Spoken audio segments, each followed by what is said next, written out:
Bom dia, Gabriele.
Bom dia, Clarice. Bom dia. Tudo bem com você, Clarice? Tudo com você? Joia.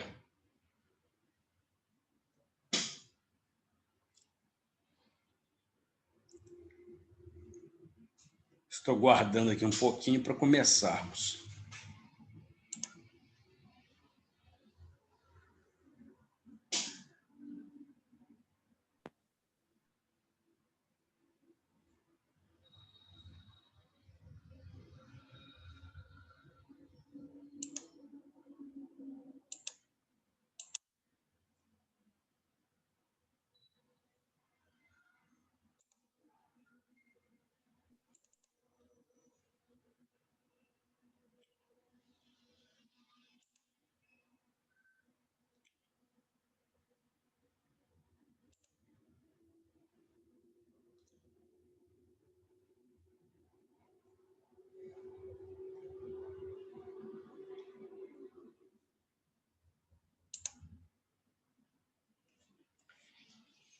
Bem, nesta aula, nós vamos corrigir o exercício que foi passado ainda no dia 30 do mês passado, no qual nós tivemos algumas imagens para serem relacionadas aos respectivos movimentos literários com justificativa sobre as razões pelas quais essas imagens foram ligadas ao movimento literário tal ou qual. Então, nós temos essa primeira imagem, que é muito conhecida no contexto europeu, evidentemente, em que temos um ambiente. Qual é o espaço onde essa cena acontece?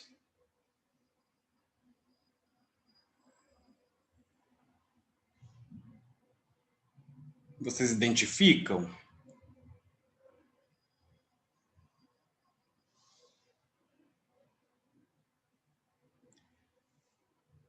Não identificam? Isso aqui é um trem. Então, nós temos um trem cheio de pessoas e que pessoas frequentavam os trens? Pessoas pobres, evidentemente. E nós temos aqui no plano frontal duas mulheres, uma com um bebê de colo e outra com um menino que está adormecido, evidentemente porque as viagens eram longuíssimas. Chama atenção aqui, então, a aglomeração de pessoas e também o fato de essas mulheres estarem vestidas de forma muito simples, pobre até, e as feições indicando muito sofrimento. E elas são feias também. Quer dizer, isso não sou eu que estou dizendo, a intencionalidade é, evidentemente, indicar a feiura. E aqui você tem, então, um complexo no qual pessoas pobres, aglomeradas, estão em um trem. Qual dos movimentos literários do século XIX tem como foco as pessoas pobres? Pessoas feias, pobres, pessoas degradadas. É o realismo? Não, Ambembe. É o naturalismo. É muito importante, é porque é muito comum nós confundirmos o realismo com o naturalismo, porque os dois são da mesma época e têm características muito parecidas. Ambos procuravam retratar a realidade.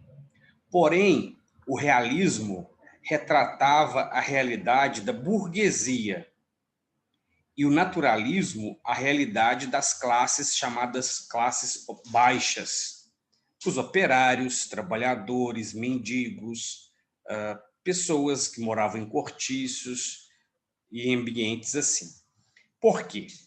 Porque o realismo procurava criticar aquela classe social que chegara, né, a uma posição de destaque, que é a burguesia. A burguesia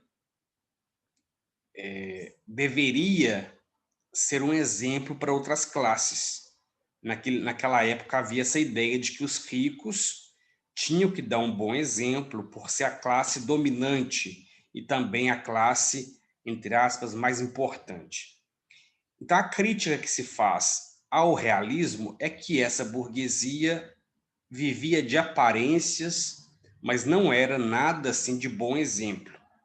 Os casamentos eram todos movidos por interesses financeiros, por isso havia traições, havia também muita tramas, né, malignas para matar o marido ou matar a mulher, porque uma vez que o casamento foi realizado, não havia amor no casamento.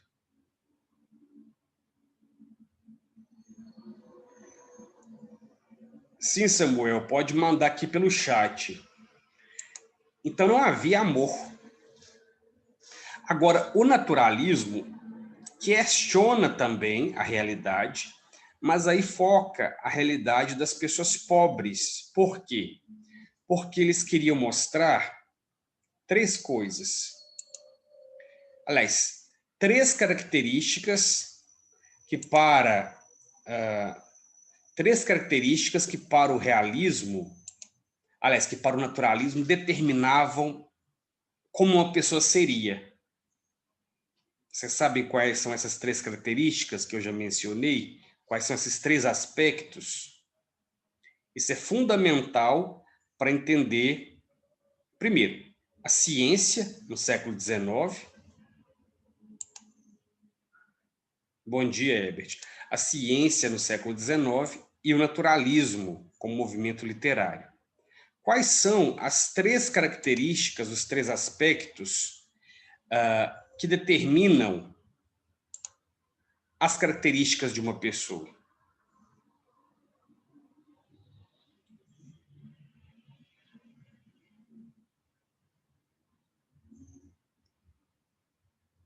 Não se lembram? Repete a pergunta, por favor. Quais são, para o naturalismo e também para a ciência do século XIX, quais são as três características, quais são as três condições que determinam as características de uma pessoa? Desculpa. A realidade social? Mais ou menos isso. São três características. A raça, então eles partiam da ideia de que todas as raças, então eles tinham a ideia de raças, né? Que hoje não se sustenta, mas eles tinham, que cada uma das raças, e quais eram as raças? Branca, caucasiana, preta, amarela e vermelha. Então, cada uma dessas raças tinha características próprias, invariáveis. Então, eles associavam cada uma das raças aos 4 elementos. A medicina ainda era baseada nos 4 elementos. O quente, o frio, o seco, o úmido. Vocês já viram falar nos 4 elementos? E aí também estão ligadas a partes do corpo, né? O sangue, a fleuma, a bile amarela, a bile negra. Tudo 4. Primavera, verão, outono, inverno. Manhã, meio-dia, tarde, noite. Infância, juventude, idade adulta, velhice. Pode observar que tudo são 4. As quatro estações do ano, as 4 fases da vida, os 4 elementos, porque o número 4, então, desde a Grécia Antiga, representaria, então, a definição básica dos estados de saúde de uma pessoa. Então, por exemplo, havia humor fleumático, humor sanguíneo, o humor da bile negra e o humor melancólico, cada um desses humores ligados a uma das raças. Por exemplo, o indígena era ligado à bile negra. Então, o indígena era considerado depressivo, triste. O negro seria ligado à fleuma. Então, o negro seria agitado, agressivo. Então, cada uma dessas supostas raças ligadas a um dos elementos da natureza. Até hoje, a gente observa isso no horóscopo, aliás, a gente observa isso na astrologia. Esse é o signo de água, é o signo de fogo, é o signo de, sei lá. Existem essas qualificações, né, ligadas aos elementos. Então, há um ar de misticismo, no qual também a astrologia se baseava. Até hoje, a gente considera, por exemplo, eles consideram que nós, latinos, somos sanguíneos. Não sei se vocês já ouviram essa expressão. Nós brasileiros somos muito sanguíneos. O que quer dizer isso? Que os latinos são muito movidos pelas paixões, tudo é muito intenso, né? Tanto alegria, muita alegria, a tristeza também, quando bate, é uma tristeza. Nós somos muito agitados, enérgicos, porque supostamente somos movidos, né? Nós temos uma predominância do humor sanguíneo. E até hoje também nós temos alguns resquícios dessa medicina antiga. Por exemplo, geralmente as mães costumam dizer, não come isso, não coma manga, porque manga é quente, você está com febre, vou colocar umas rodelas de batata na sua testa, porque vai aliviar a febre. Porque havia a ideia de que se uma pessoa ficava doente, é porque um dos 4 humores estava predominando, então tinha que equilibrar. Então, por exemplo, alguns alimentos eram considerados frios. Até hoje ainda existe essa ideia. Então, uma pessoa, por exemplo, que está muito eufórica, eu vou dar um exemplo mais antigo, uma pessoa que estava muito eufórica sexualmente. Os médicos mandavam colocar folhas de alface em cima dos órgãos genitais para aliviar aquele ardor, porque a alface, melhor dizendo, é fria. Aí você pode pensar, mas que bobeira isso? Não, não é bobeira. Até hoje ainda eu conheço pessoas antigas que não comem alface, porque dizem que a alface, então, retira, né, o que eles chamam de natureza. Por que estou querendo dizer tudo isso? Porque um dos fatores, então, para o século XIX era a raça, que a raça carregava esses estigmas. Tanto que no Brasil houve o primeiro antropólogo brasileiro, muito famoso, que queria que nós tivéssemos no Brasil 2 códigos penais, um para os brancos e outro para os negros, sob a ideia de que os negros eram muito mais suscetíveis ao crime por terem uma raça mais movida pelos instintos. Foi o Nina Rodrigues. Isso acabou não indo adiante. Mas a gente ainda tem, às vezes, uns preconceitos de dizer, nossa, a pessoa negra tem sangue quente, eu tenho sangue quente. Essa ideia do sangue quente está ligada exatamente à teoria dos 4 elementos. Então, se a raça determinava as características de uma pessoa, os cientistas da época viam um bebê e já identificavam que aquele bebê seria um criminoso, que aquela menininha, bebezinha, seria uma prostituta. Antes da pessoa nem saber falar, pelo tamanho da orelha, pelo nariz. Então, a medicina e também a psiquiatria forense tratava de prevenir crimes já olhando a pessoa desde pequenininha.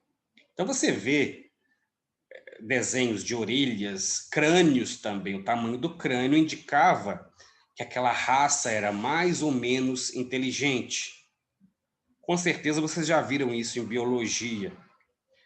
Outra característica que determinaria o comportamento de uma pessoa era o meio, o espaço, o ambiente. Então, se uma pessoa branca no Brasil, que tem, então, uma raça, que é de uma raça, entre aspas, superior, se ela vai conviver num cortiço com pessoas negras ou pessoas mestiças, pessoas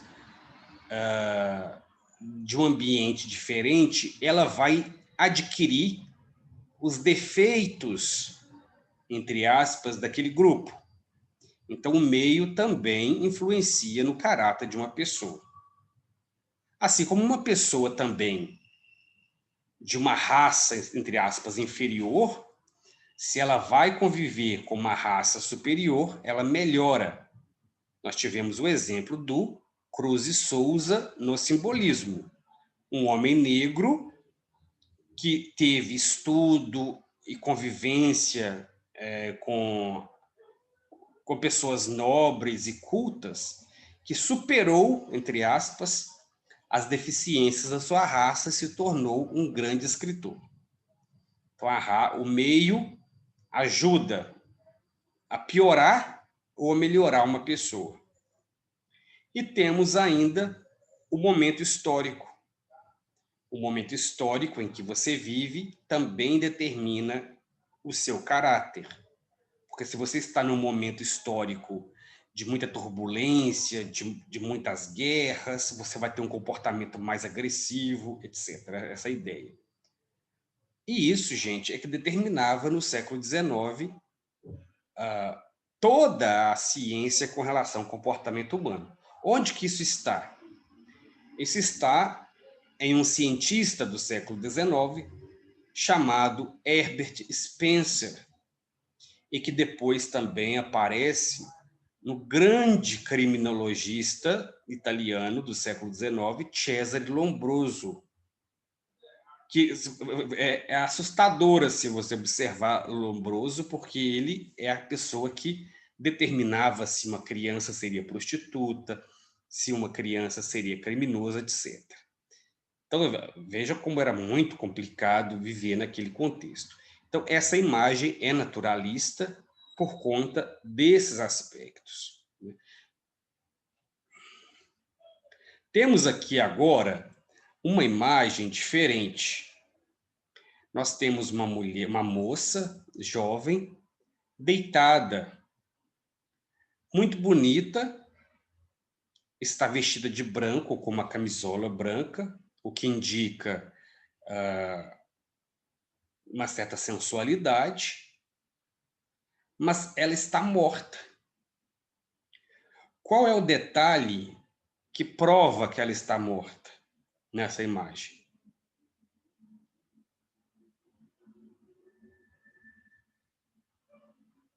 O que prova aqui que ela está morta?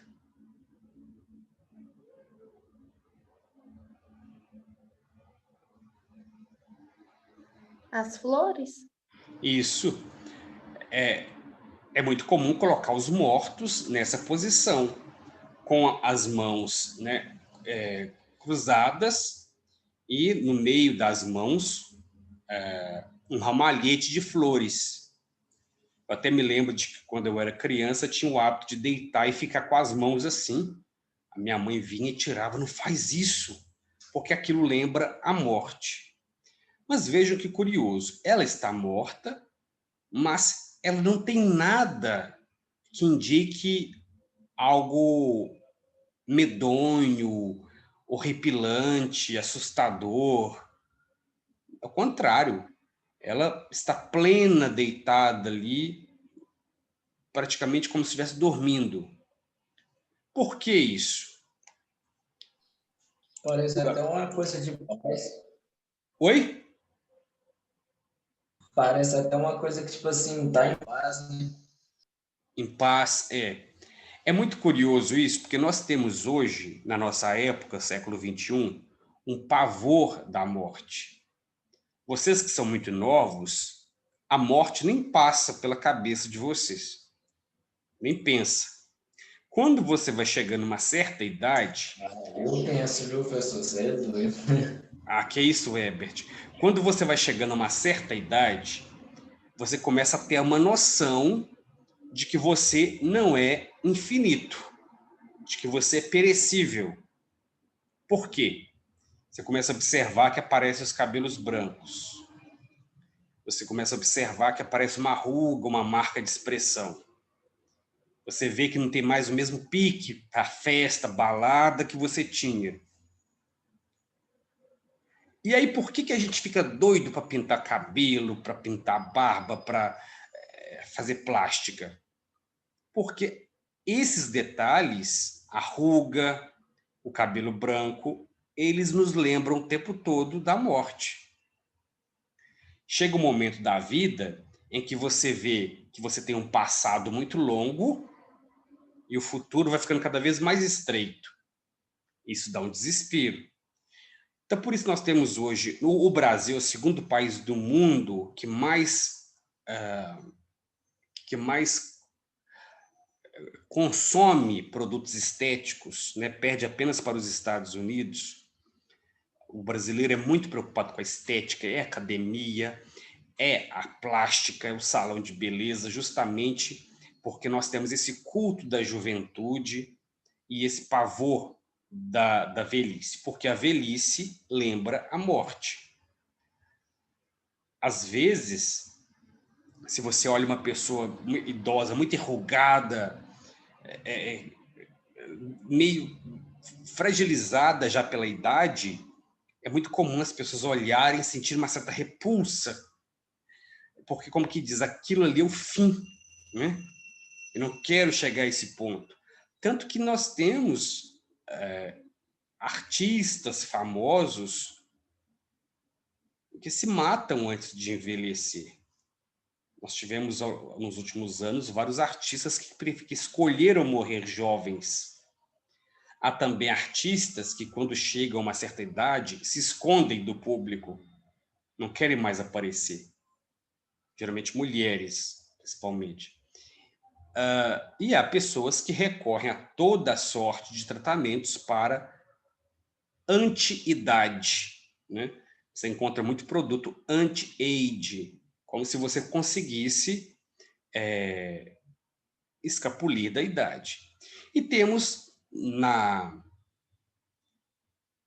digamos, no imaginário popular, figuras que conseguem manter a eterna juventude, como o vampiro, etc.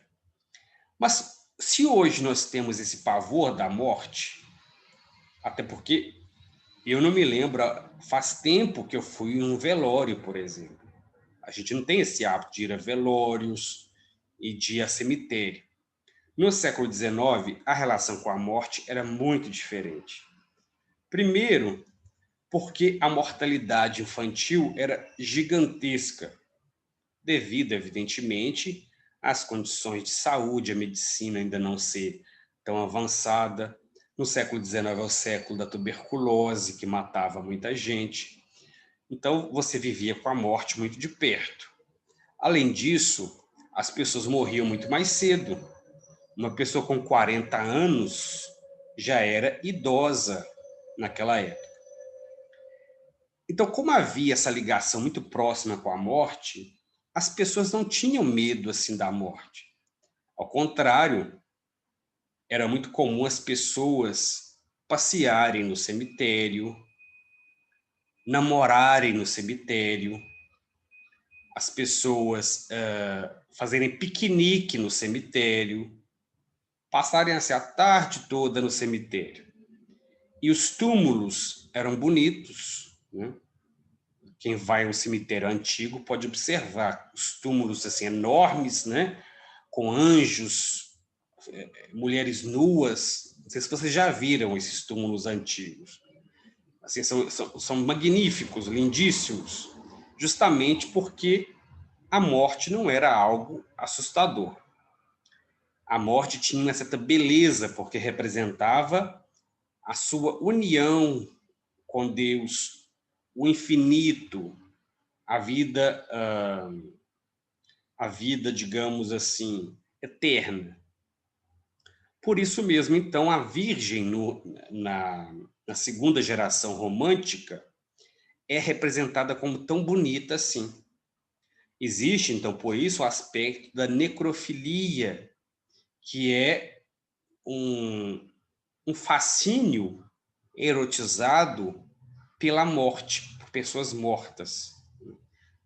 Alguns até praticavam efetivamente a necrofilia.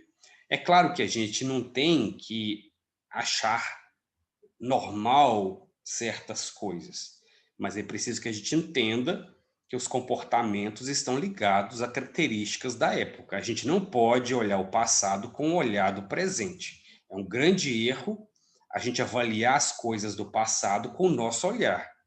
Então, quando você vai estudar história, quando você vai estudar literatura, filosofia, você não pode deixar que a sua concepção da realidade hoje contamine a sua interpretação do passado. Por exemplo, pedofilia. É algo hoje, digamos, horripilante, abjeto, a gente não admite. Mas nós temos que entender que naquela época não havia pedofilia, porque não havia esse conceito, não havia ideia de criança e tal. Então, a partir dos 8 anos de idade, as meninas já eram entregues a homens para casamento, etc. Então, você tem que olhar o passado com a perspectiva daquele passado, e não com o olhar do presente. Isso é muito importante para analisarmos a literatura sem ficarmos assim horrorizados com as coisas que nós vemos. Isso é um exercício de o quê? Um exercício de perspectiva, de você tentar ver a perspectiva do outro com relação aos seus comportamentos e não ver a perspectiva das outras pessoas, né, daquele grupo, segundo os seus preconceitos próprios. Então havia esse culto da juventude, aliás, havia esse culto da morte, a morte então da Virgem.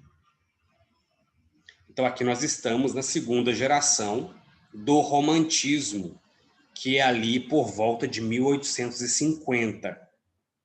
O romantismo tem 3 gerações.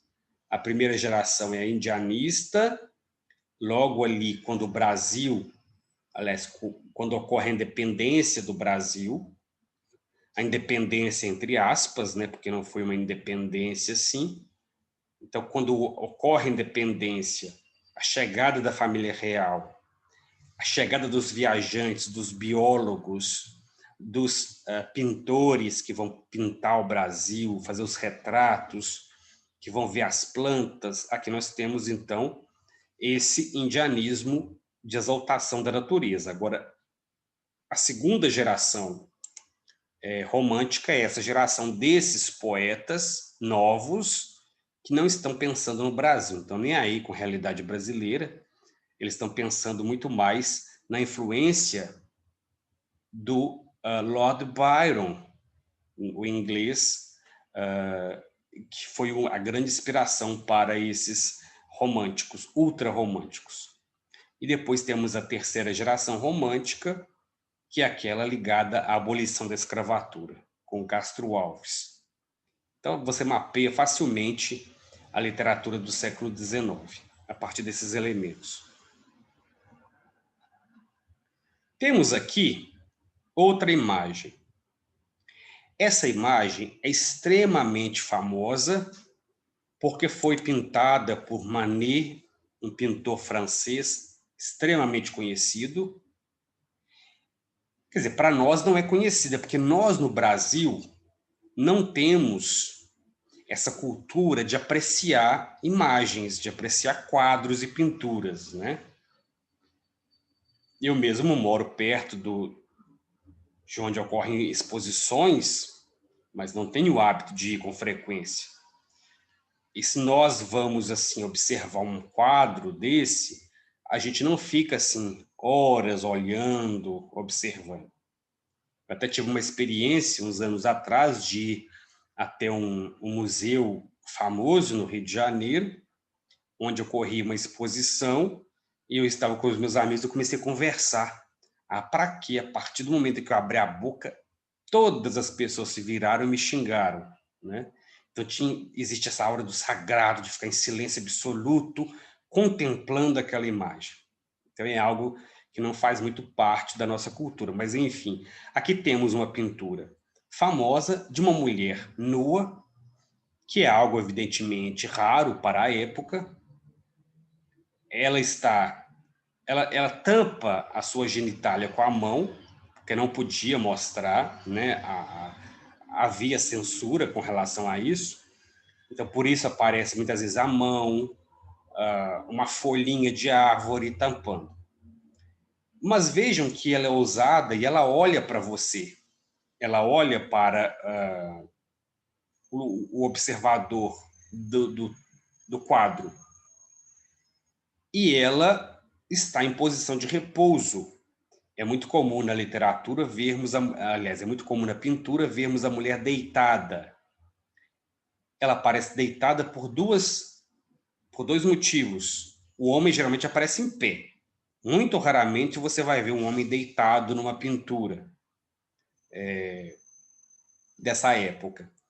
A mulher aparece deitada para indicar preguiça, porque ela, como se ela não tivesse nada para fazer, ficasse à toa o dia inteiro, e também para indicar sensualidade, como se ela estivesse disponível para o sexo. E essa mulher aqui é uma mulher que realmente existiu, é a Olímpia. Olímpia era uma cortesã. Alguém sabe o que é uma cortesã?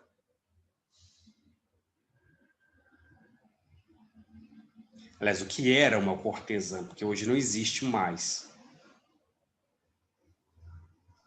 Sei não. Sabe não, Eduardo? Nunca ouviram essa palavra cortesã? Cortesã era uma prostituta de muito luxo.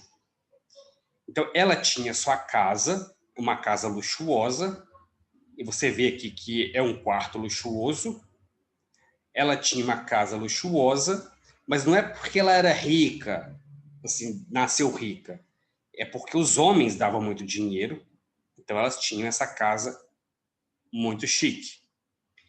E na casa dela, ela recebia os homens.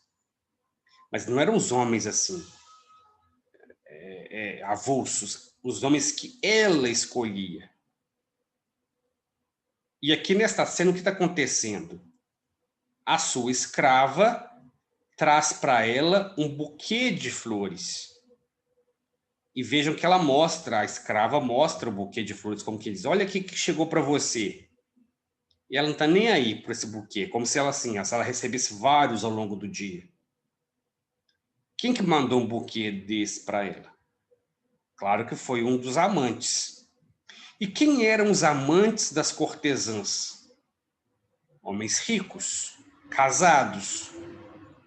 E por que homens ricos e casados procurariam as cortesãs? Por uma razão bem simples. Naquela época, as mulheres casadas não podiam ter relações sexuais, a não ser para a procriação, porque a medicina dizia que a mulher não tinha desejos eróticos. Então, mesmo as mulheres que tinham, elas tinham que fingir que não tinham. Porque, imagina, se a medicina diz as mulheres não têm interesse sexual, mas aí uma mulher tem. Olha o conflito que ela vai ter na sua mente, né? Então, ela falava, não tenho. Então, elas não tinham relações sexuais com os maridos, a não ser muito rapidamente para fazer filho no dia certo, tal, marcada a data para fazer. Mas a medicina também, que era muito machista, dizia que o homem tinha. Então, como o homem tinha e a mulher não tinha, ele teria o direito de procurar na rua uma mulher cortesã. Então, a prostituição era considerada necessária. Mas, em vez desses homens ricos procurarem prostitutas nas ruas, eles iam até as cortesãs, porque eram mulheres cultas, mulheres sofisticadas, bonitas e que tinham o seu antro, né, da luxúria assim, muito sofisticado. E ali eles ficavam conversando sobre cultura com essas mulheres. E é muito curioso, isso é algo não muito estudado. Essas mulheres tiveram um papel importantíssimo, acreditem, na educação dos homens, porque eram mulheres que viajavam e que elas absorviam culturas, e elas sabiam vários idiomas, e elas então educavam esses homens, ensinavam idiomas, elas ensinavam sobre cultura, então elas tinham uma sofisticação que as mulheres casadas não tinham. Parece algo muito distante da realidade, mas eu tive um conhecimento de uma dessas mulheres, que bem antiga, né, mas que ainda está viva, e que era amiga da minha mãe e contava que ela foi contratada, isso era muito comum acontecer também, ela foi contratada por um pai para iniciar sexualmente, eles não falavam iniciar sexualmente, iniciar nas artes do amor, os filhos dele. Então, ela iniciou todos os filhos. É como se fosse uma espécie de babá, mas que vai ensinar não só a ler, a escrever, mas também vai ensinar as artes amorosas. Por quê? Porque como no casamento as mulheres tinham que se casar virgens, o homem teria que, entre aspas, saber alguma coisa.